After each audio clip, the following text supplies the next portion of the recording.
오늘이 이제 첫날이니까 네. 오프닝은 저기 엠파이어 스테이트인데요. 네. 거기에 이제 그 인구가 느는 거 상징하잖아요. 네. 특징적으로 그걸로 합시다. 네. 그 다음에는 방영이 병원 카드. 예, 병원으로 가서. 예, 거기 이제 출생률 네. 늘어나는 거. 네, 우리가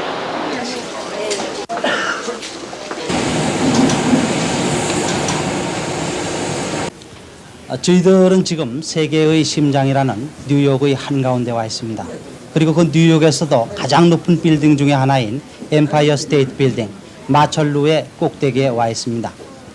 저희들이 이곳을 찾은 이유는 지금 이 세계에는 인류가 얼마나 살고 있는지, 그리고 그 인류는 앞으로 얼마나 늘어날 것인지, 지구의 수용 능력은 얼마나 되는지, 인류가 이처럼 무작정 늘어날 경우에 어떤 문제점이 있는지를 알아보기 위해서 특별 취재팀을 구성을 했습니다. 마철루의 꼭대기에서 지상을 내려다본 취재팀은 머리를 때리는 현기증으로 온몸이 얼어붙는 것 같았습니다. 그런데도 인류는 지상에 성냥갑 같은 빌딩을 세워놓고 자꾸만 공중을 향해 올라가고 있는 것입니다. 그것은 두말할 필요도 없이 지상에 발붙일 곳이 줄어들기 때문입니다. 이제 얼마나 더 공중으로 올라가야 하는지, 그리고 땅에 발을 붙이지 않고 있는 현기증과 외로움, 공포가 어떤 것인지를 확인하기 위해서 저희 취재팀은 굳이 이 마철루의 꼭대기를 올라갔던 것입니다.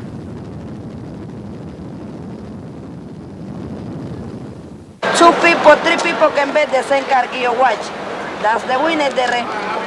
Blood de luz. Que yo blood de luz is there, remember.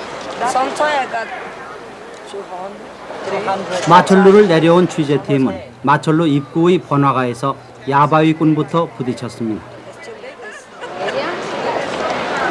You can play the same card. 물론 경찰의 눈을 피해 수시로 장소를 옮기기는 하지만 뉴욕의 대로상에서 행인을 상대로 대담하게도 사기 행각을 벌이는 것이 부족한 경찰력에도 문제가 있겠지만 어떤 의미에서는 무질서한 인구의 급증에 따른 비극의 한 표본이 아닌가 싶어 뒷맛이 씁쓸할 수밖에 없었습니다.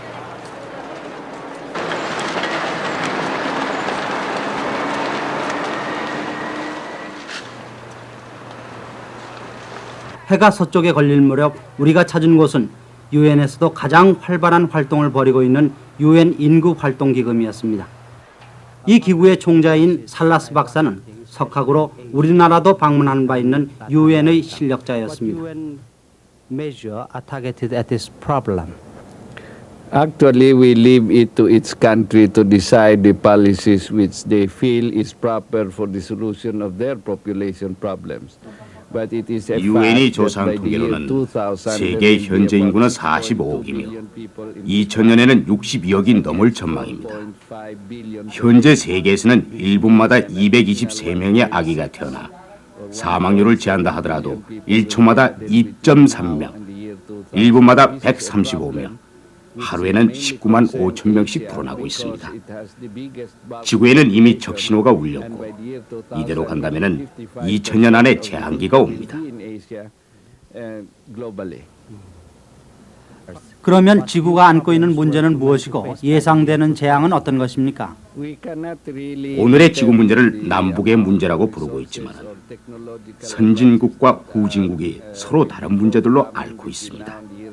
즉 선진국들은 앞으로 인구 증가율이 0.7%에서 0.5%로 떨어질 전망이지만 워낙 인구가 방대하게 늘어났기 때문에 범죄의 증가와 도의의 타락, 인간의 규격화라는 문제점을 노출하고 있고 이것은 앞으로 심화될 것입니다.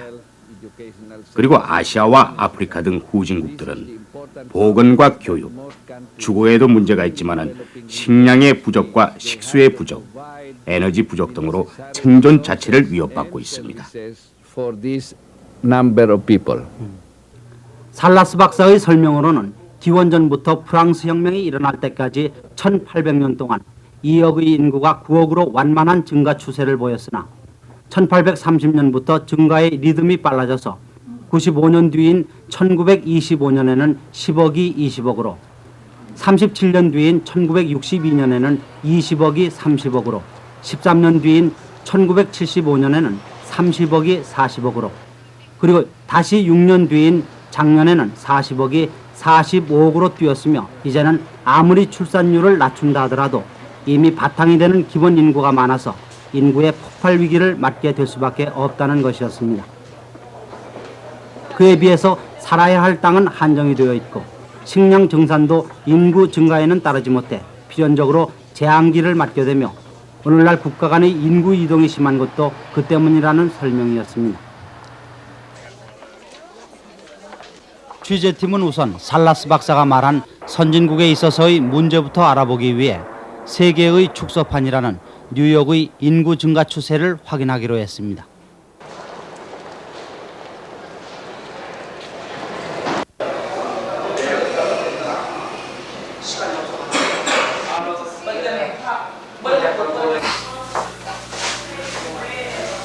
저희 취재팀은 인구의 증가 추세 문제에 대해서 보다 구체적으로 접근하기 위해서 뉴욕의 브롱스에 있는 브롱스 레바논 호스피탈을 찾았습니다. 이곳에서 근무하는 한국인 여의사 윤징자 씨가 저희들을 안내했습니다. 안녕하십니까. 이 병원에서 근무하신 지가 얼마나 됐습니까? 약 5년쯤 됩니다. 네, 5년이면 상당한 기간인데 이 병원에서 근무하시면서 그러니까 이 병원에서 태어나는 아기들의 숫자가 매년 어떤 추세를 보이는 것 같습니까? 네, 출산율이 줄어드는 것 같습니다. 네. 1976년에 네. 3,200명 정도의 아이가 낳았었는데 매년 1980년에는 한 2,500명의 아이가 낳습니다. 네, 뉴욕시 전체의 그 출산율 변동 추세에 관해서도 말씀을 좀 부탁드립니다. 네, 뉴욕시에 네. 1968년에 네. 한 출산율이 18.0이었고 네. 1979년에 네. 출산율이 한 14.5 정도 되었습니다. 윤징자 씨의 설명은 취재팀의 예상과는 전혀 상반되는 것이었습니다. 세계의 심장부라고 할 수 있는 뉴욕의 인구가 서울의 인구 증가율보다는 훨씬 낮다 하더라도 증가하는 것만은 틀림없으리라는 취재팀의 선입과는 완전히 빗나가는 것이었습니다. 미국 정부가 지난해 발표한 인구 통계는 2억 1,400만 명으로 매년 늘어나고 있으며 인구 증가율은 0.8%로 서기 2000년에 가면 분명히 2억 4,800만 명으로 불어나리라는 것이었기 때문입니다.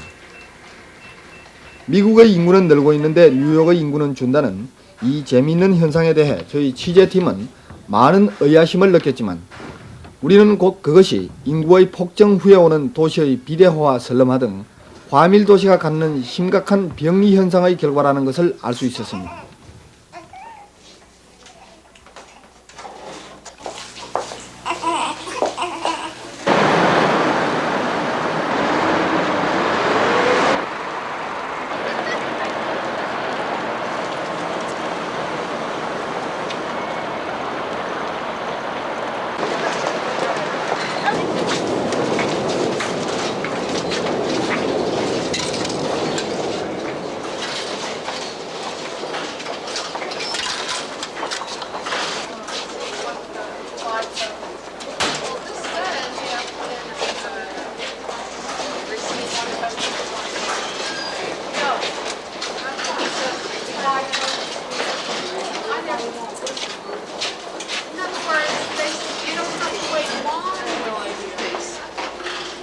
뉴욕의 인구가 준다는 것은 밖으로 나타난 하나의 통계적인 현상에 불과할 뿐이고 그 사정은 인구 증가의 불균형과 빈부 세력의 갈등의 심화라는 치유될 수 없는 병이 더욱 깊어지고 있다는 것이었습니다.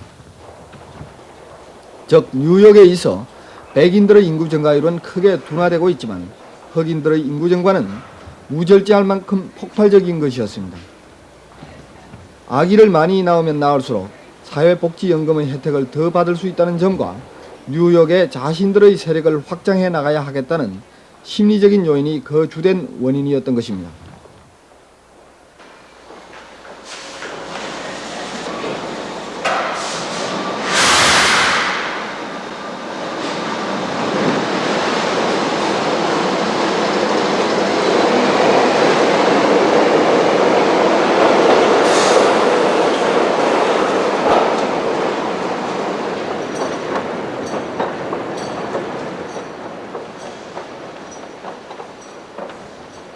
또 뉴욕이 지니고 있는 문제는 부유계층과 빈곤계층의 양극화 현상이 첨예화되고 있다는 사실이었습니다. 이로 인해 부유계층은 항상 범죄의 유행이 도사리고 있는 슬럼화된 뉴욕을 떠나 롱아일랜드와 뉴지지 등의 교외로 속속 빠져나가고 있는 것이었습니다. Ladies watches, they're all $10 and you want you see some. Pick it up, check it out. They're all $10. They're all one low price here. Men's and ladies watches. 결국 인구의 폭증은 도시의 비대화를 몰고 왔고 비대해진 도시는 교통과 공해 등 살 수 있는 환경 조건을 잃게 돼 빈민만이 몰리면서 슬럼화되며 슬럼화된 도시를 버린 사람들은 새로운 도시를 만드는 악순환을 거듭한다는 사실이었습니다. 저희 취재팀은 슬럼화해가는 도시의 병리 현장을 확인하기 위해서 뉴욕의 깊은 곳으로 빠져들어갔습니다.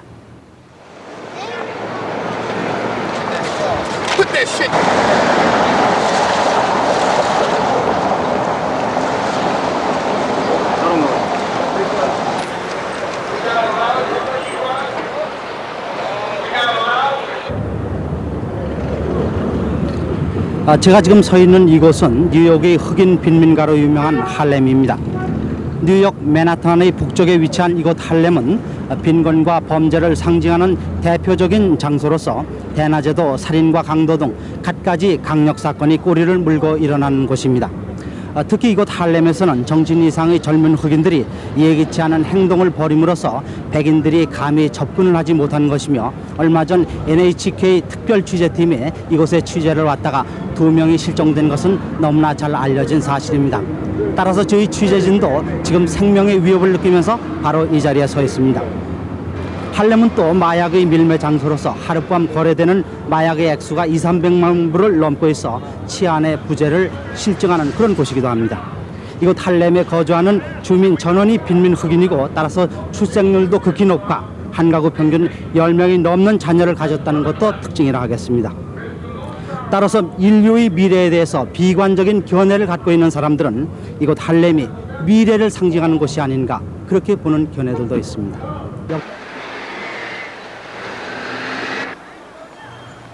화면에는 잡히지 않았지만 리포트 도중 흉기를 든 흑인 정신 이상자가 다가와 시비를 거는 바람에 본 기자의 목소리가 떨리고 있었음을 실토하거니와 바로 이것이 오늘의 미국의 고민이고 많은 사람들이 뉴욕을 떠나는 원인이었습니다. 거리에는 득실거리는 아편 중독자와 정신 이상자, 차량이 오가는 대로상에서 하키를 하고 있는 정신 이상으로밖에 볼 수 없는 청년과 이를 보고도 제지할 엄두조차 못 내는 시민들.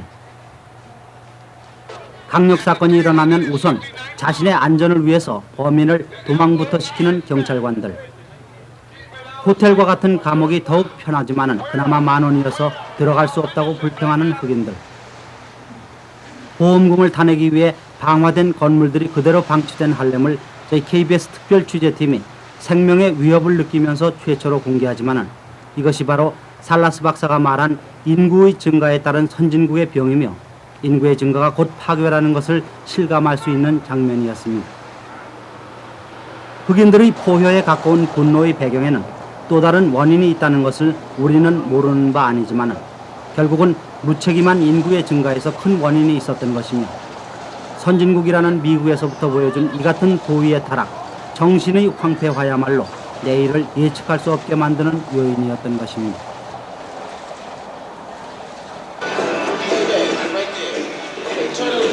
저희 취재팀은 또 다른 뉴욕의 지부, 관락과 범죄의 상징이라는 브로드웨이도 추적해 보았습니다.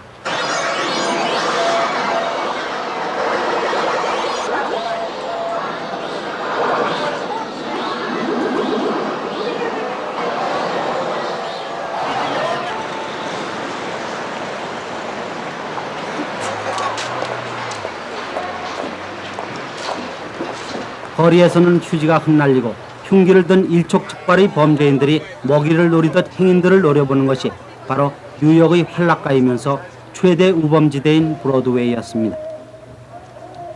그래서 10m 간격으로 경찰관들이 순찰하고 기마순경에 차까지 대기시켜 놓았지만은 눈 깜짝할 사이 하루 저녁에도 몇 건씩이나 되는 살인과 강도, 강간 등 강력 사건이 꼬리를 무는 것이 바로 뉴욕의 한가운데 브로드웨이였습니다. 인구 10만 명당 범죄율을 보면은 살인의 경우에 도쿄가 2명, 런던이 4.2명, 파리가 6.8명인데 비해서 뉴욕은 그보다 몇 배가 넘는 20.1명이나 되고, 강도의 경우 도쿄가 4.4명, 런던이 93.8명, 파리가 479.1명인데 비해 뉴욕은 무려 989.4명이며, 강간의 경우에는 도쿄가 3.6명, 런던이 6.4명, 파리가 6.8명인데 비해서 뉴욕은 51.9명이나 돼 범죄율로도 으뜸이지만은 뉴욕에서도 바로 이것이 가장 높은 범죄율을 기록하는 곳입니다. I'm a robbing, I'm on the mic. I got more wine than Cardigan.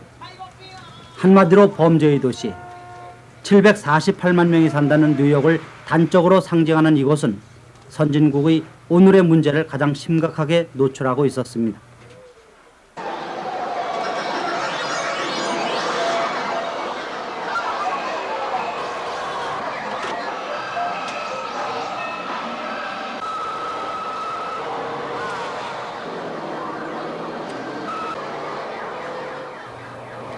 이 밖에도 인구의 증가는 대중사회를 이룰 수밖에 없고, 그것은 필연적으로 인간을 규격화하지 않을 수 없다는 문제점을 노출시킬 수밖에 없었던 것입니다. 따라서 인간은 인간으로서의 존엄성과 가치를 잃어가면서 자신을 돌아볼 여유도 없이 사회라는 거대한 기계의 부속품이 되어가는 것이었습니다. On my shoulder makes me happy.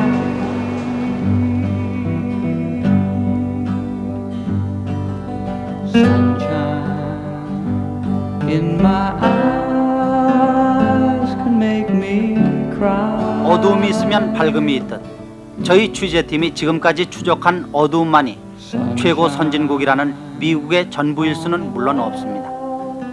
따뜻한 휴일 오후 뉴욕의 공원인 센트럴 파크에서 보인 행복한 표정들이 바로 이것을 설명해주고 있었습니다. Sunshine almost always makes me high.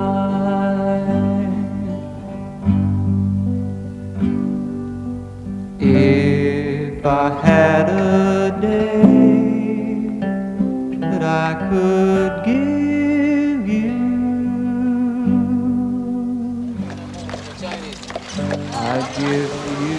1인당 국민소득이 9,637달러인 미국은 급증하는 것은 아니지만 서서히 증가하는 인구와 예상되는 세계적인 경제 불황에도 불구하고 앞으로 2.5%에서 3.3%의 꾸준한 경제 성장을 계속해 18년 후인 서기 2000년에는 1인당 국민소득 14,212달러로 세계 최고 국민소득 국가가 될 것을 약속하고 있습니다. 엄청난 낭비가 있는 반면 무서운 근면성이 있는 것도 미국이었습니다.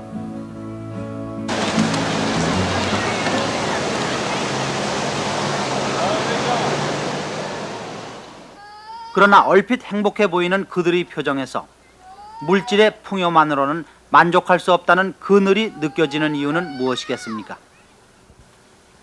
또한 늘어나는 범죄와 정신의 황폐화에 대해서 그들은 이렇다 할 방안을 제시하지 못합니다.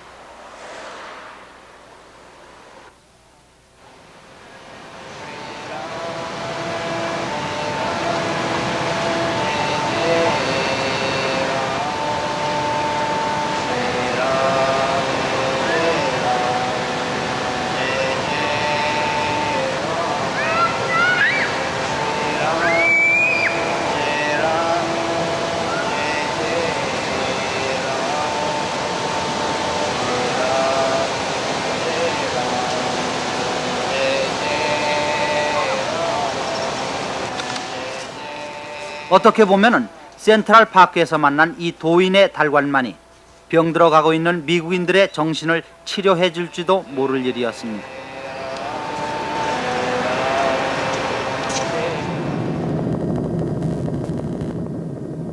선진국에서의 이 같은 문제점을 확인한 저희 취재팀은 아시아와 아프리카 등 빈곤 국가들의 인구 폭발 현장과 그 문제점을 취재하기에 앞서서 도대체 이 지구의 수용 능력은 얼마나 되는지를 알아보기 위해 워싱턴에 있는 세계적인 인구 문제 연구소 월드 워치 인스티튜트를 찾았습니다.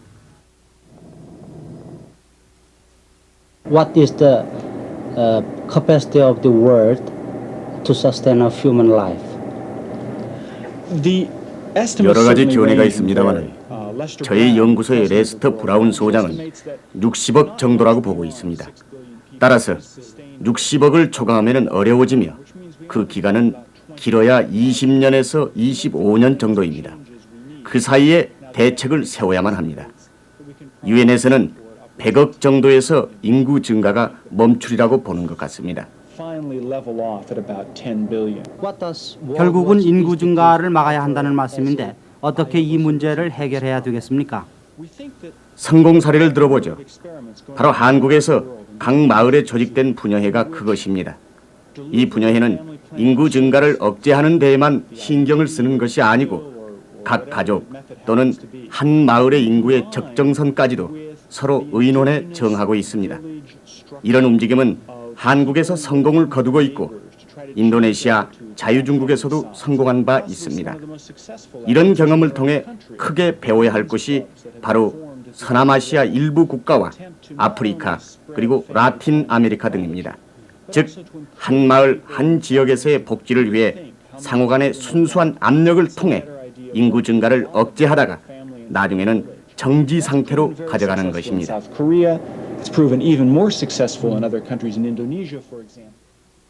2000년에 지구 보고서를 내 세계의 경종을 울린 바 있는 미 국무성을 찾아가 만난 인구 문제 상임 고문 맥클린텍 박사도 이런 견해에 일치했습니다.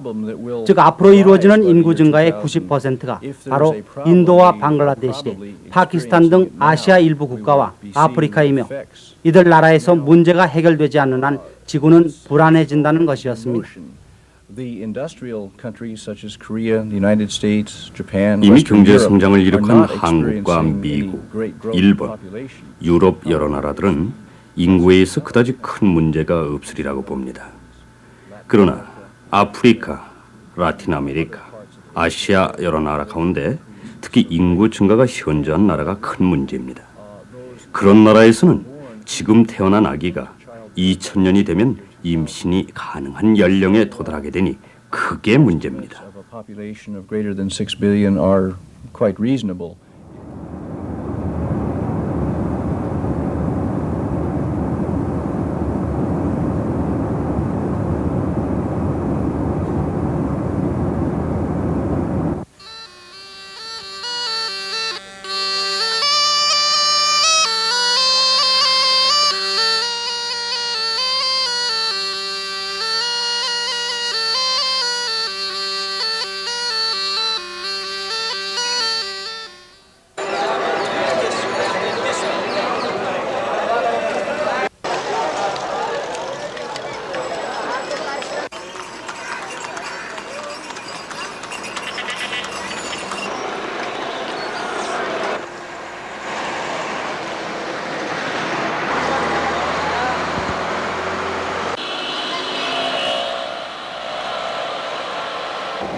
지구의 또 다른 저쪽 아시아의 이 나라에서 느낀 것은 인구 폭발을 그대로 실감할 수 있었다는 사실이었습니다.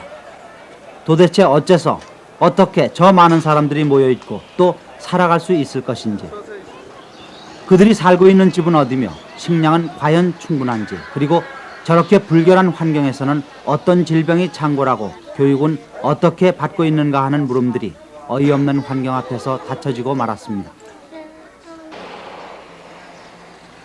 저희 취재팀은 우선 그들이 살고 있는 집부터 찾아갔습니다. 그러나 그들이 살고 있는 곳은 도저히 사람들이 사는 곳이라고 보기에는 힘들었습니다. 들판은 메말라 사막으로 변하고 있었고 까마귀 떼만이 극성스럽게 울고 있었습니다. 이글거리는 태양 아래 속수무책인 가장들은 할 일 없이 마당에 앉아 있었고 무작정 태어나는 아이들은 변변하게 걸칠 옷도 없이 달려드는 파리떼를 쫓을 기운마저 없었습니다. 아낙네들은 뙤약볕을 피해 불결하기 그지없는 움막 속으로 숨어들었으며 덩그러니 놓여있는 물동이만이 태양의 열기를 식히다가 그마저 지쳐버렸습니다. 배고픔에 지친 아이들은 밥통을 들고 어머니를 졸라댔지만은 그녀 역시 어쩔 수가 없었던 것입니다. 무엇이 이들을 이토록 빈곤과 기아에 지치게 하는지를 알아내기 위해 취재팀은 움막 속으로 들어갔습니다.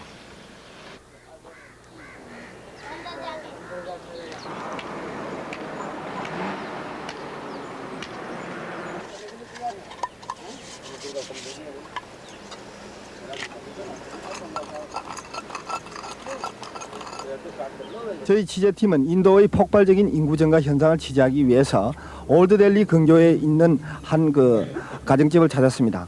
지금 시청자 여러분께서 보시는 대로 주인인 빌 바둘 씨는 8명의 자녀를 두고 있는데 그 딸이 지금 결혼을 해서 아이를 놓고 해서 전체 가족은 15명에 이르고 있습니다. 특히 놀라운 것은 우리가 소녀처럼 보이는 이 집 딸이 벌써 아기를 가졌다는 것입니다. 한번 물어보겠습니다. How old are you? 18 year old. 18살이라는 이야기입니다. 지금 이 18살 된 이 집 딸이 벌써 아기를 가지고 있습니다. 아기는 태어난 지 5개월 정도 됐다고 합니다. 이 집 딸의 그 남편은, 즉 이 집 주인의 사위는 지금 밖에서 일을 하고 있다고 합니다.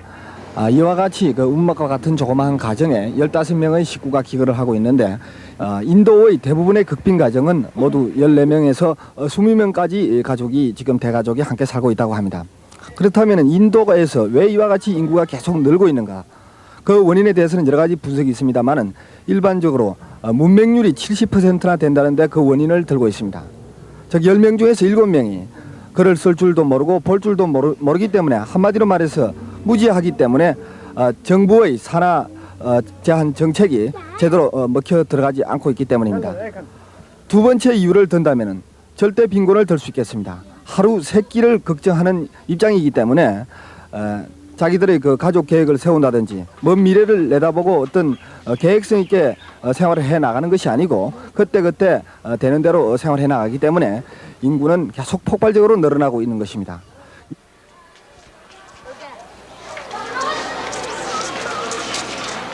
우리나라의 인구 문제를 보다 구체적인 통계 자료를 통해 살펴보면 현재 인구는 6억 9천만 명에 이르고 있으며 최근 수년 동안의 연평균 인구 증가율은 2.2%나 되고 있습니다.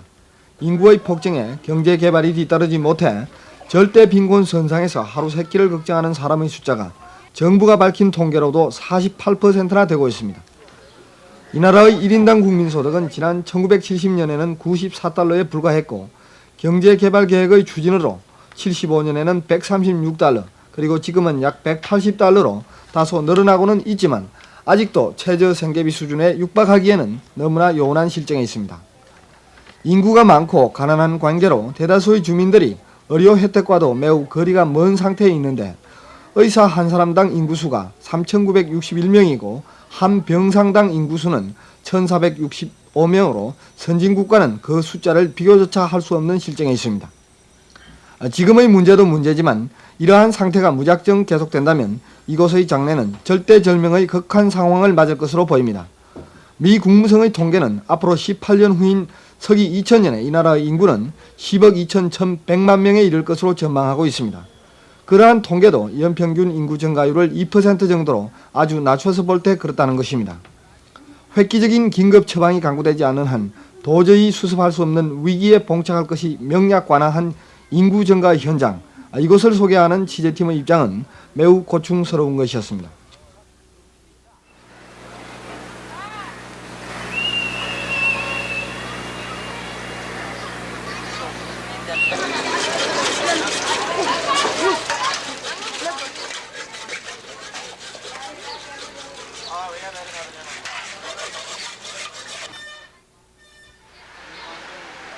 저희 취재팀은 또 다른 빈곤의 현장, 티베트 난민촌도 찾아보았습니다. 어느 곳이고 난민들이 모여 사는 곳은 기아와 질병이 뒤따르게 마련이지만 이곳은 그 도가 극심했습니다.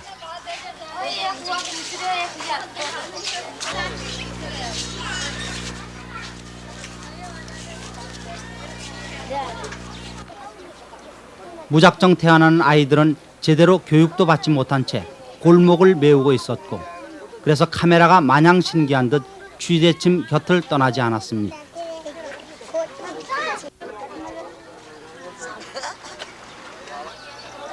일루피, 우리 돈으로 한 그릇에 70원이면 두 사람이 한 끼를 때우고도 남는 이곳에서는 기아와 질병을 그대로 표현하고 있었습니다.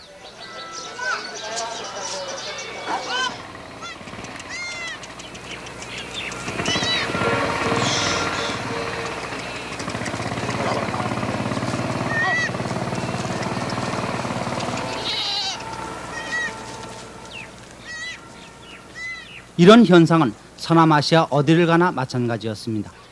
도시에서나 농촌에서나 폭발 직전의 인구와 이로 인한 빈곤, 질병은 마신처럼 그들의 곁을 따라다니고 있었습니다. 이 모든 원인이 세계적인 이상 기온과 가뭄으로 인한 사막화, 그리고 잡초마저 깡그리 없애는 들쥐의 사막 가속화, 물의 기근 등의 원인이 있었음은 물론입니다.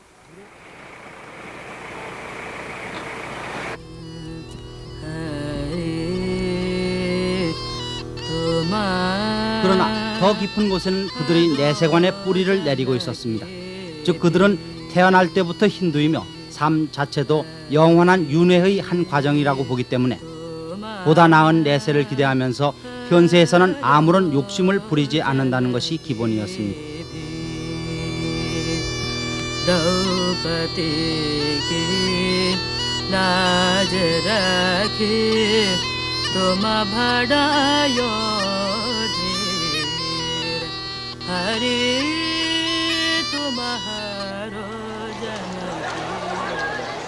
취재팀은 이 같은 인도인의 물질에 대한 초탈과 영혼적인 달관을 이해하기 위해서 7억 힌두 교도들의 정신의 요람인 간제스강의 바라나시를 찾았습니다.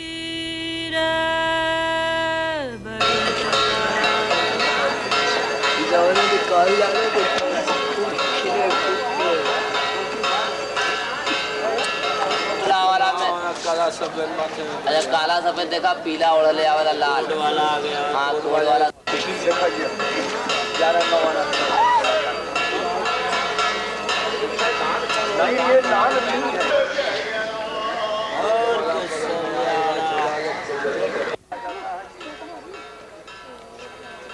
간지스강의 북쪽에 위치한 강한 도시 바라나시에는 수많은 예배소가 있으며 예배의 의식은 바로 간지스 강물에 목욕하고 그 물을 마시는 것이었습니다.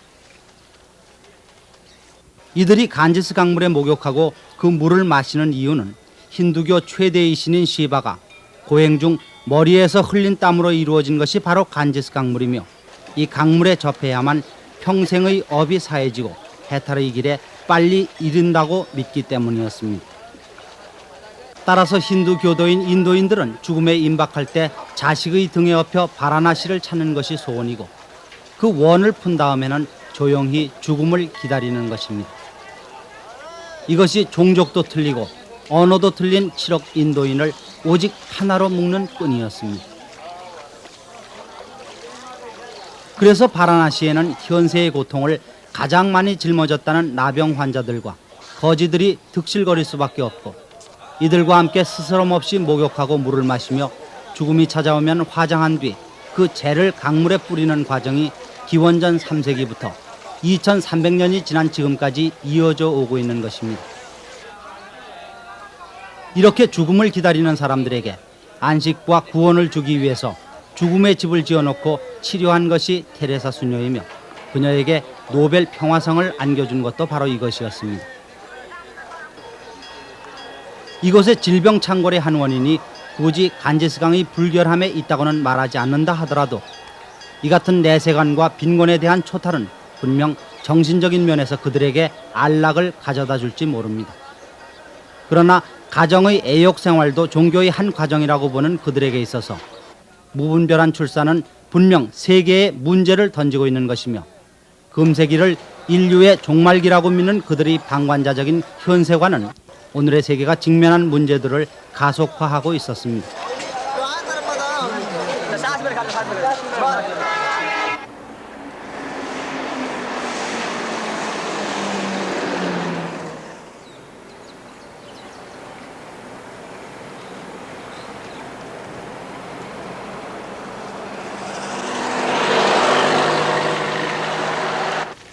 그런 의미에서 인도 정부의 고민은 심각할 수밖에 없었습니다. The 1981 census of my country has revealed. 1981년에 인도의 인구 통계를 보면은 인도의 인구가 위험한 비율로 늘고 있습니다. 총 인구는 6억 8,400만 명입니다. 따라서 인도 정부는 인구 증가율을 어떻게 막느냐에 정책에 초점을 맞추고 있습니다. 우선 가족을 소규모로 줄이기 위해서 가족 계획 사업을 펴고 있고 식량 증산을 위해서 간지스강의 농업 개발에도 착수를 했습니다.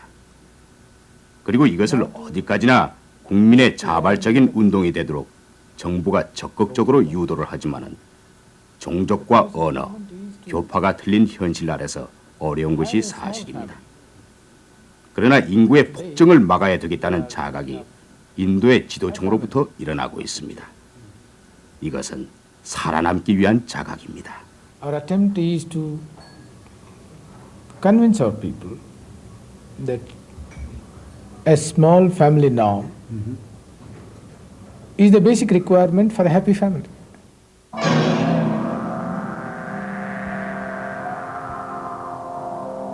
지구의 또 다른 저쪽 아프리카에도 이런 현상은 마찬가지였습니다. 황폐된 산림과 늘어나는 사막은 자원의 원산지라는 이름을 잃게 했습니다. 불어난 입을 채우기 위해 기아에 허덕이고 있는 그들은 뙤약볕 아래서 속수무책이었습니다. 그런데도 출산율은 끊임없이 늘어 해마다 2.3%에서 3%까지의 증가율을 기록하고 있으며 인구 증가를 가속화하고 있지만 식량 증산은 아예 따라갈 엄두조차 못 냅니다.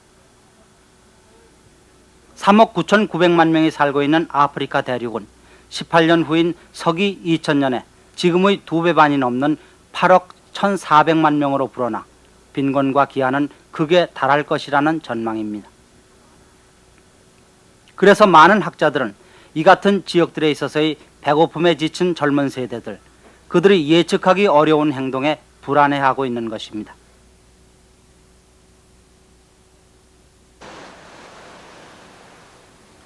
지금까지 인구 증가로 드러난 선진국에 있어서의 정신의 황폐화와 도의의 타락, 범죄의 증가, 그리고 후진국들에서 보여준 빈곤과 질병, 더구나 배고픈 젊은 세대들의 예측하기 어려운 행동들이 지구를 불안하게 하고 있는 가운데 세계 강국들은 무기 경쟁까지 펴고 있는 것이 오늘의 실정입니다.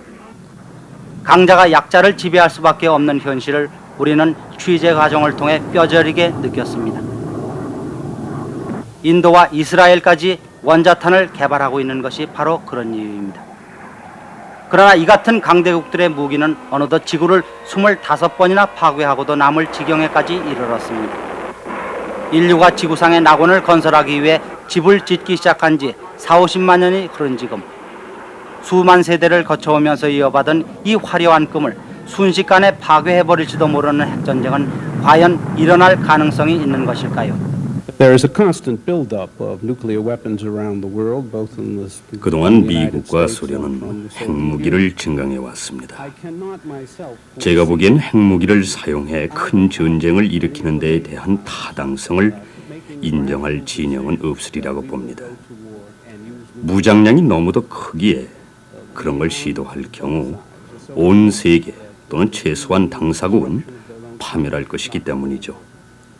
핵전쟁에는 승자가 있을 수 없습니다. 한편 양 진영을 제외한 나라 중에서 핵무기를 개발 중인 나라가 꽤 있습니다. 이스라엘, 사우스아프리카 또는 파키스탄 등 개발 중인 나라가 많으니 이런 보다 작은 나라 중에서 혹은 사고로 혹은 자국의 적을 향해 핵무기를 사용함으로써 전쟁이 발발을 할지도 모릅니다. 의외로 잘못돼 그런 전쟁이 일어날 수도 있다 함을 잘 아는 미국과 소련은 앞으로 15년 동안 무기 제한 회담을 꾸준히 계속해야 할 것이며 우린 또한 핵 전쟁의 가능성이 언제나 상존한다는 점을 명심하고 전쟁 방지 노력을 해야 할 것입니다.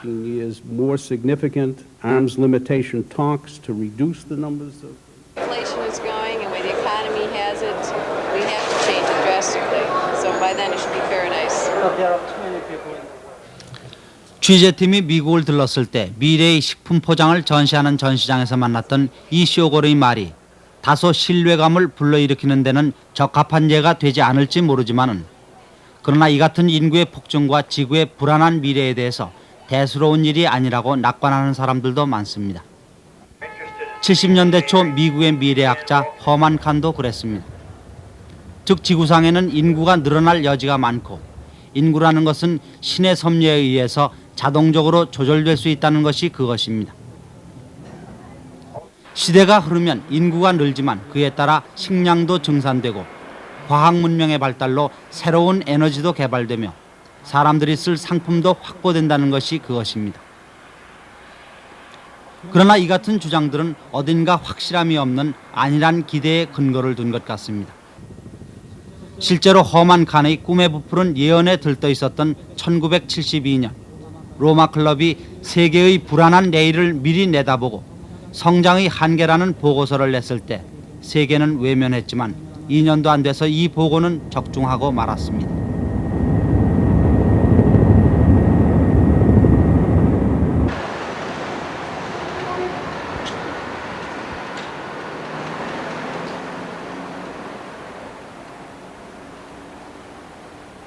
아우렐리오 페체이 박사 하면 너무나 우리에게 잘 알려져 있죠.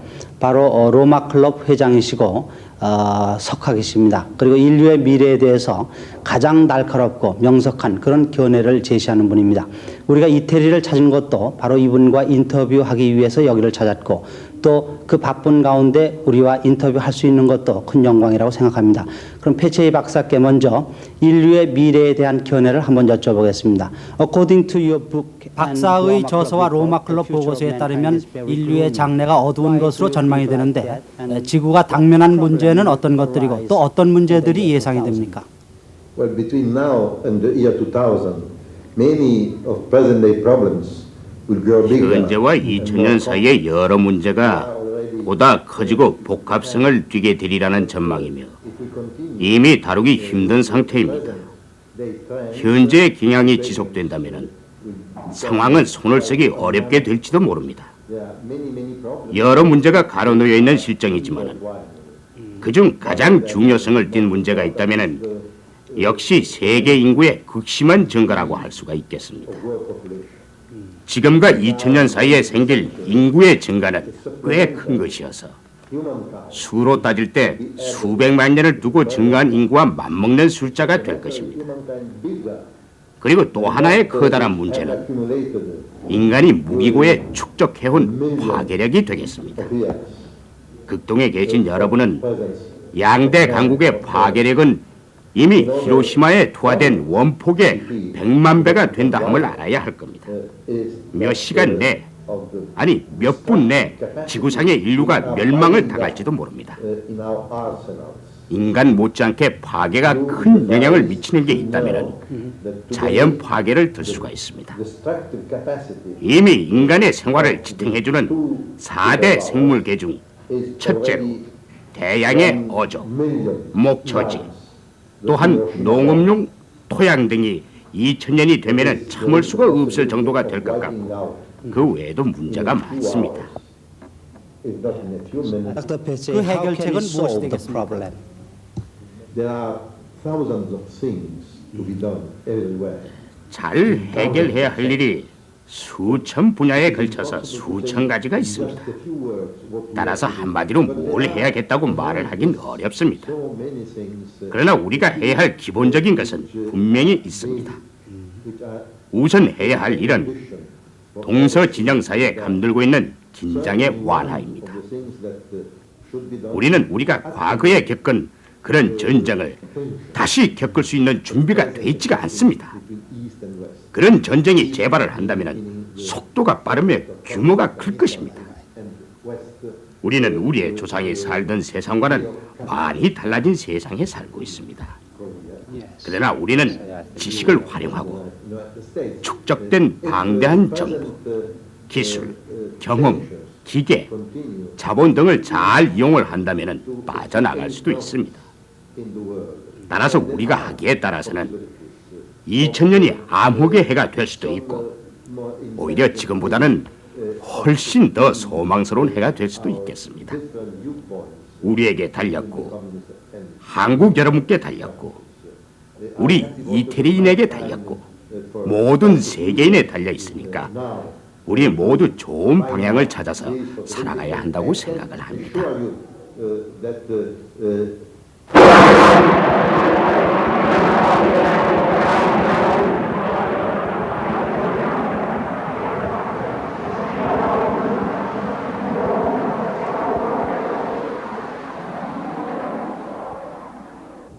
제이 박사가 제시한 해결책 가운데 인구 억제가 기본 전제였으면 두말할 필요가 없습니다. 또한 지금까지 우리가 만났던 모든 사람들의 공통된 의견도 이것이었습니다. 즉 인구 밀도가 크고 산림, 토양, 목초지, 어장 등의 자연 환경에 큰 부담을 주고 있는 나라일수록 인구 억제만이 유일한 해결책이라는 것입니다.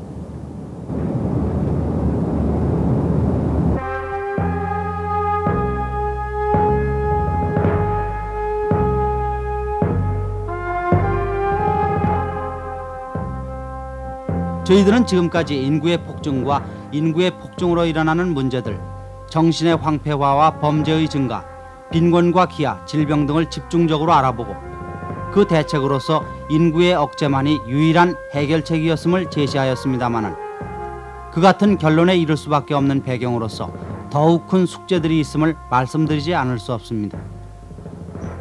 그것은 식량의 부족과 에너지의 고갈, 식수의 부족, 환경의 황폐화 등입니다. 해마다 500만 명의 인구가 지구 저쪽에서 기아로 굶어 죽는가 하면 얼마 되지 않아 5억의 인구가 같은 운명에 처할 수밖에 없지만은 식량 증산은 도저히 이를 따를 수가 없습니다.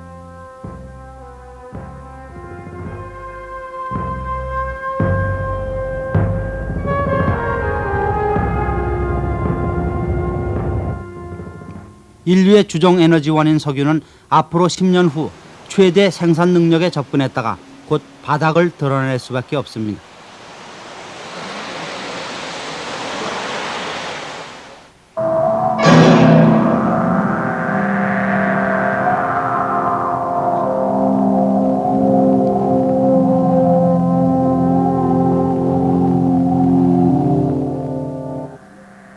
지상의 0.87%밖에 없는 식수는 날로 오염되고 있어 머지않은 장래에 물을 확보하기 위한 전쟁이 일어날지도 모르며 남북극에서 빙산을 떠다 식수로 사용할지도 모릅니다.